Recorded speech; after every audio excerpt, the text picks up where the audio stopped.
Microsoft Word sənədində açılmış faylda Immersive Reader funksiyasını aktiv etmək üçün View görünüş əmrini klik edirik. Daha sonra açılmış pəncərədə Immersive oxuyucu funksiyasını aktivləşdiririk.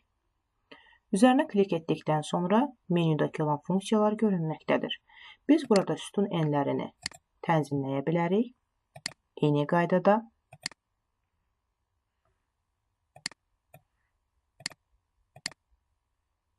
səhifə rəngini dəyişə bilərik. Xətti fokus funksiyasını aktivləşdirə bilərik. Bu oxunma zamanı ekrana görünəcək sətirlərin intervallarını müəyyən etmək üçün tənzimlənir.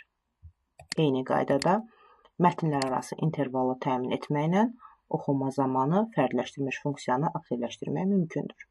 Əgər mətnimizi səsli oxutmaq istəyiriksə, bu zaman Read Aloud, yəni ucadan oxuyun funksiyasını aktivləşdirməklə funksiyanı tətbiq edə bilərik.